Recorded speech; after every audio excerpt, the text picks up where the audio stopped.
Growing orchids from seed, Keforia edition. Last we saw these seedlings, it doesn't seem like much has changed, to be honest. Though some have started to produce like little leaves. You can see really right there, little pointy tips. But most seem to not have really done much other than get wider and flatter. And then you can see there are some that are starting to die, the ones that are turning white. Reasons why they could be dying: genetic incompatibility. Certain pathways may not be activating and producing the necessary proteins to continue functioning. That could be one reason. Another reason is that they're being suffocated. Maybe the plantlets around them are absorbing all the carbon dioxide necessary to gain mass. That could also be a possibility.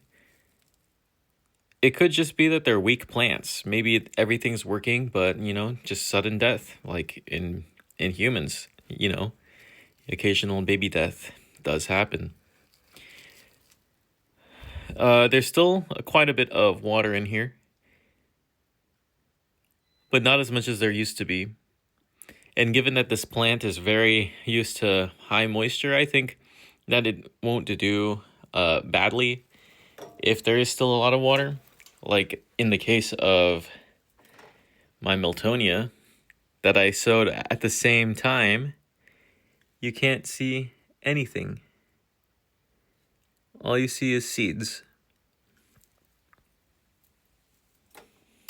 I figure why not look at the parents, since I have one in bloom. This is Keforia Alice Marlowe. It is a cross of Pescatoria ecuadorana and Kefersteinia tolamensis. This flower is kind of ugly, though. This particular flower.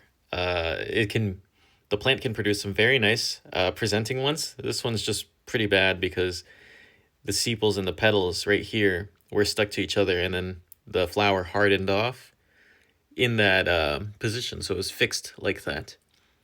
But the lip is nice and wide, and the color is very saturated, on the lip at least. So I'm hoping that in the future, the resulting cross keeps its small flowers and somewhat diminutive size compared to the Pescatoria.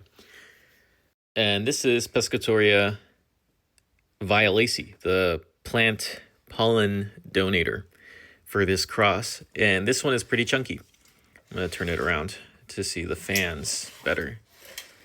It grows out in these fans, and it does like a lot of moisture.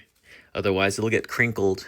Where's a good example? Forgetting to water just a little bit results in these wrinkles because the leaves will stick together and grow kind of twisted since there's nothing to like separate them. That's kind of what happened here also. And I guess I removed the older growths that had that crinkling, but it is evident in some of the growths before I really got a handle on how much moisture these plants require. And now it's putting out a new growth. I'm quite excited, and hopefully I get some flowers. This had attempted to bloom earlier this year. 5 spikes, but my dumbass broke 3 of them. I got so mad that I just removed all the spikes. I was like, you know what? Just focus on the leaves. I don't even want to think about it. And maybe I'll have a huge show worth, displaying, because the flowers are quite sizable and very thick. So I think the combination of that and that will look cool. I'm also hoping that the ecuadorana that they used was a cerulean version, so that the flowers that result are both round and like violet, because there are plenty of reds. There are plenty of red hybrids, Pescatoria, Kefersteinia, but not many blue ones. Blue in quotes.